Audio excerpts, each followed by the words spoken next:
Et bonjour, bienvenue dans cette nouvelle vidéo. Je suis très heureux de vous accueillir encore une fois. Aujourd'hui, on va parler d'un sujet un peu particulier, c'est comment on fait pour investir en immobilier sans avoir de CDI, sans avoir de contrat, c'est-à-dire que vous êtes auto-entrepreneur, vous avez une société, vous débutez, vous n'avez pas de revenus réguliers. Est-ce que vous pouvez investir quand même en immobilier ou pas? Je vais vous donner mon avis très clair sur le sujet parce que ça a été mon cas en fait. Au tout début, j'ai jamais eu de contrat. Donc clairement, c'est un sujet que je connais, que je maîtrise bien et qui, je pense, va pouvoir vous aider. Allez, c'est parti!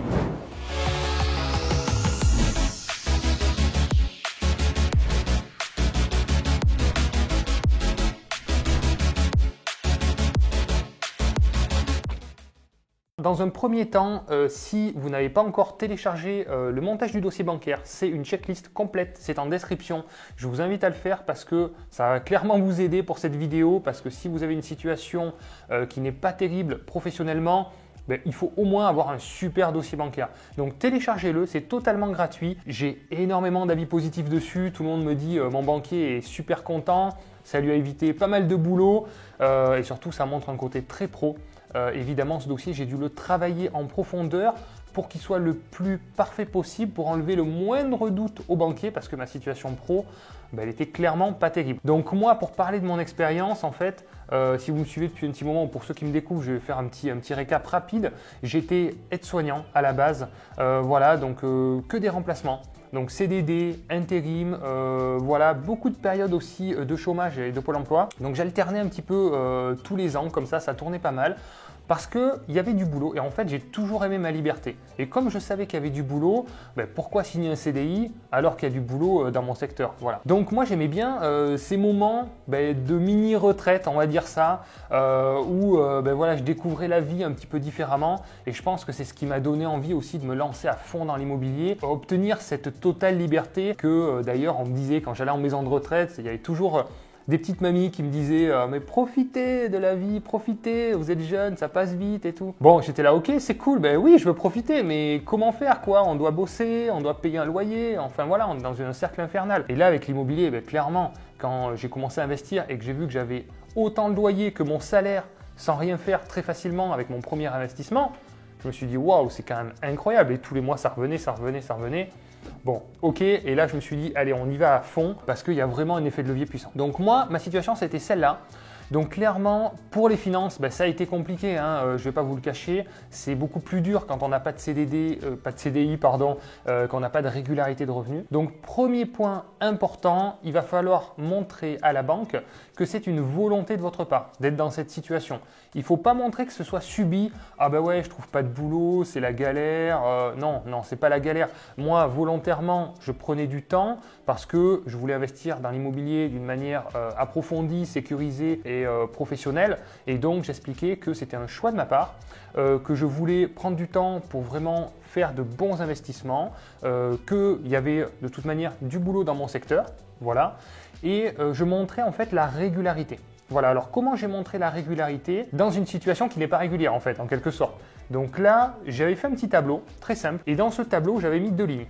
J'avais mis mes revenus professionnels et j'avais mis mes revenus Pôle emploi, chômage. Et année par année, je montrais qu'en fait, la somme des deux était régulière et j'avais une régularité de plus de 5 ans sur autant de revenus Pôle emploi que autant de revenus de salaire en fait. Et donc j'avais montré à la banque qu'il y avait quand même, malgré ma situation délicate, non stable, une certaine stabilité. Et donc ça, à tel point que la banque avait intégré mes revenus Pôle emploi, chômage dans mes revenus professionnels en salaire. En fait, elle les avait pris en compte, ce qui n'est pas le cas. Et clairement, normalement, c'est pas du tout pris en compte. Mais moi, comme ça faisait plus de 5 ans que je faisais ça, que je montrais que c'était un choix, une volonté de ma part et qu'il y avait une régularité, ils les avaient intégrés dans mes revenus. Alors deuxième point, si vous avez cette situation qui est délicate, il va falloir contrebalancer avec des points positifs parce que clairement, c'est un point négatif. Donc là, il va falloir mettre dans la balance beaucoup de points positifs. Donc premier point positif que vous allez pouvoir mettre dans la balance, c'est un projet simple et facile à financer.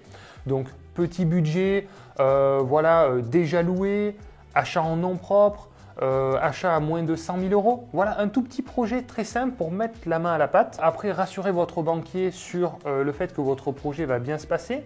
Et une fois que ce projet sera fait, il prendra en compte les revenus du loyer. Donc ça, c'est le départ en fait. Il faut se lancer. Donc voilà, donc Prenez le projet le plus simple possible. Si c'est déjà loué, c'est top. Ne montez pas de société, de trucs complexes et tout. Le plus simple possible. Alors, troisième point, là, on en arrive au dossier bancaire. Donc là, le dossier, il va falloir faire un dossier en béton armé parce que le banquier, c'est un gestionnaire de risque. Donc, lui, il va analyser votre profil et clairement, votre situation pro, là, ça va clignoter en rouge. Donc, c'est warning, c'est situation à risque. Donc, franchement, gros point négatif. Donc, ensuite, votre profil bancaire doit être nickel, nickel. C'est-à-dire, pas de découvert, voilà. Pas de dépenses, on va dire, douteuses, pas de dépenses qui ne rentrent pas dans les cases. En fait, il va falloir parler un peu le discours du banquier. Et le banquier, s'il voit clairement que vous faites des jeux en ligne, que vous faites des achats en jeux de casino, que vous mangez tous les jours au McDo, j'exagère un peu, mais clairement, s'il voit tous les jours du McDo, mais en fait, c'est con, mais ça vous met dans une case qui ne vous met pas en valeur. Voilà.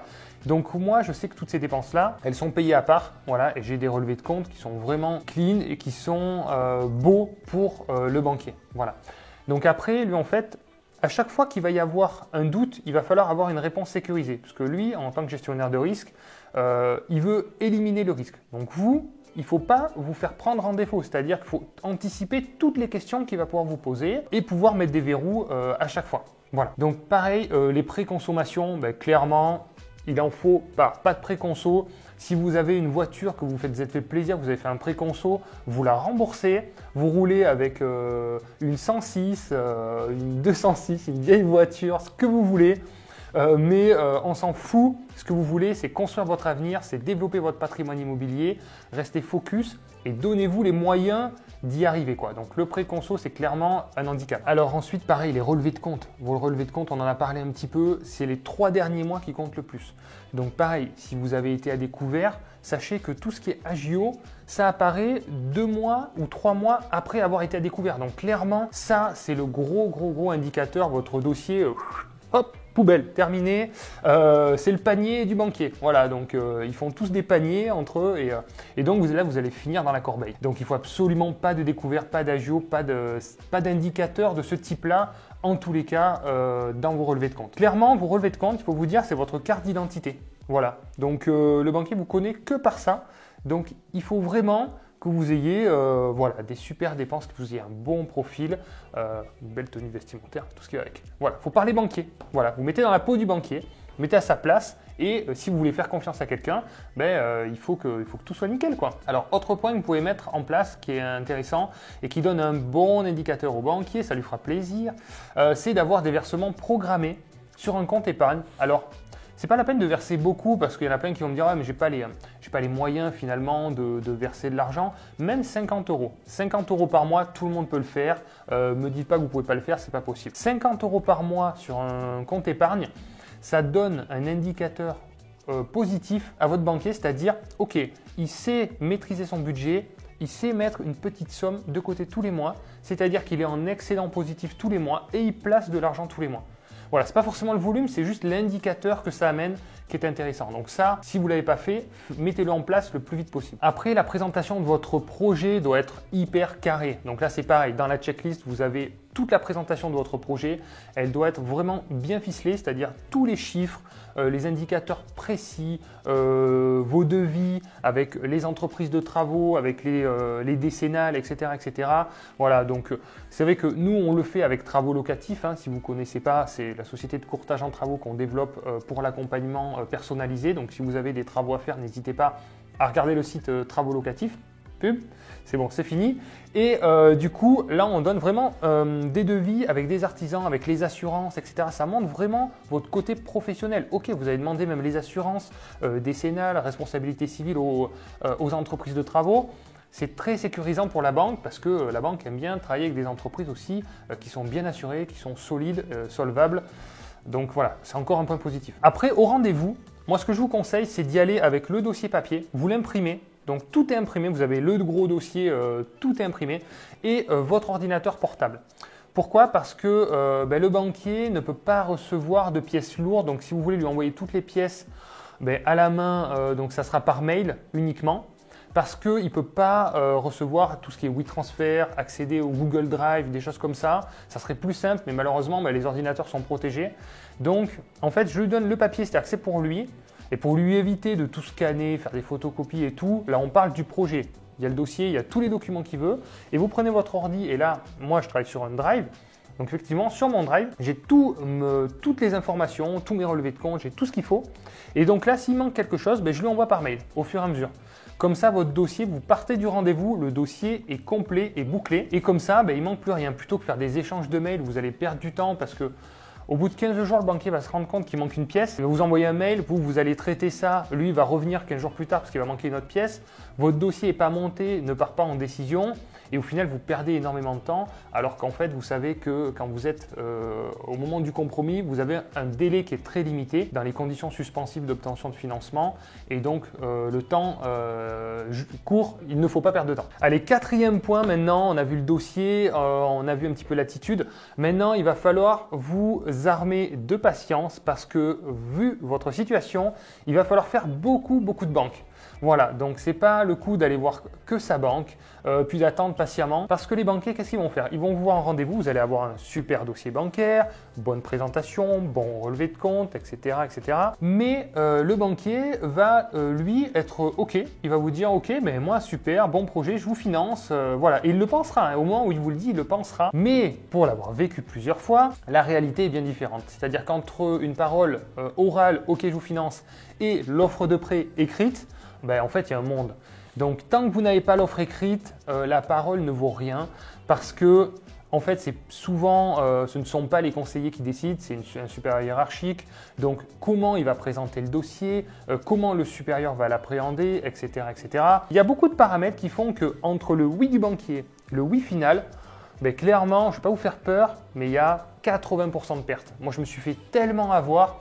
Et à chaque fois, j'allais les voir, et pourtant j'avais de l'expérience au bout d'un moment. Ils me disaient « Ok, c'est bon, très bien, mais nous, c'est bon, votre dossier, non, très bien, on vous finance et tout. » Je repartais de la banque, j'étais cool et tout. Et puis, peu de temps après, coup de téléphone, 15 jours, 3 semaines, un mois plus tard. Je suis désolé, mais finalement, il y a ce nouveau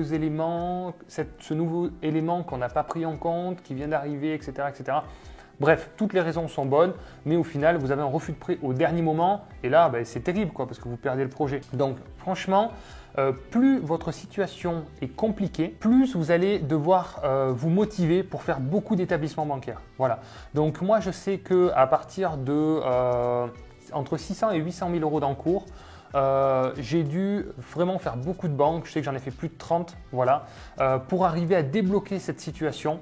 Donc voilà, n'hésitez pas à faire beaucoup de banques, à vous éloigner un petit peu aussi, parce que c'est ça qui va vraiment faire la différence. Vous avez le banquier et après vous avez la personne humaine. Donc il faut trouver la personne qui comprend votre profil, qui a envie de vous financer et qui soit dans la bonne banque. Une banque qui permette aussi aux conseillers bancaires de proposer les financements. Voilà, donc armez-vous de patience, c'est vraiment votre job, il est là. Faites beaucoup de banques, au pire vous aurez plusieurs offres de prêt, mais il vaut mieux ça plutôt que se retrouver au dernier moment avec tout qui est fait et puis rien qui passe. Donc voilà, là ça va être armez-vous de patience, prenez les rendez-vous à la chaîne. Moi je sais que je faisais des journées rendez-vous, je prenais 2 ou 3 rendez-vous le matin, 2 ou 3 rendez-vous l'après-midi, vous posez un jour ou deux de congé si vous bossez, et puis vous enchaînez les rendez-vous. Allez, je vous donne un petit bonus, mais franchement, c'est quelque chose qui se fait. Je ne vais pas vous conseiller de le faire, bien sûr, parce que sur cette chaîne, on fait que ce qui est clean, nickel. C'est quelque chose qui se fait, qui est clairement borderline. Donc voilà, je vous donne l'information, je ne vous conseille pas de le faire, mais je vous dis que ça existe. Donc, ce qui se passe pour des situations très compliquées, il y a certaines personnes qui présentent leur projet en résidence principale. Alors bien sûr, il ne faut pas que ce soit un immeuble, parce que vous n'allez pas habiter un immeuble ou un appartement dans l'immeuble éventuellement, mais c'est plus pour quand vous achetez un appartement, des choses comme ça. Il faut que ce soit proche de chez vous, bien évidemment. Qui présentent le projet en résidence principale parce que clairement la banque finance beaucoup plus facilement une résidence principale qu'un investissement locatif. Donc les personnes présentent leur projet en résidence principale et puis changent d'avis parce que une fois qu'on est propriétaire, on peut tout à fait changer d'avis et puis louer sa résidence principale. Moi je l'ai fait, ça se fait très bien, il n'y a pas de souci.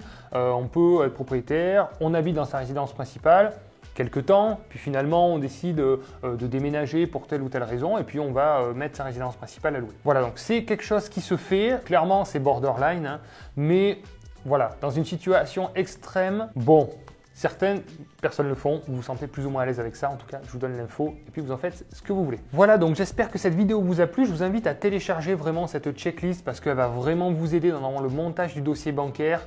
Je sais que c'est grâce à ça, moi, que j'ai pu obtenir des financements parce que c'est hyper carré, c'est précis, vous allez avoir tous les éléments à mettre dans votre dossier bancaire, donc téléchargez-la, c'est totalement gratuit. Si vous n'êtes pas abonné, je vous invite à vous abonner pour être prévenu des prochaines vidéos. Voilà, toutes les semaines, il y a une nouvelle vidéo qui sort sur ma chaîne, c'est totalement gratuit. Moi, j'ai rien à vous vendre, donc à part du concret, à part la société Projet Locatif éventuellement si vous souhaitez être accompagné, mais donc j'ai aucun filtre sur cette chaîne. Donc je vous donne toutes les informations que je peux avoir. Donc n'hésitez pas à vous abonner pour être tenu au courant des prochaines vidéos. Sur ce, merci d'avoir regardé cette vidéo et puis je vous dis à très vite pour un prochain sujet. Merci, ciao ciao.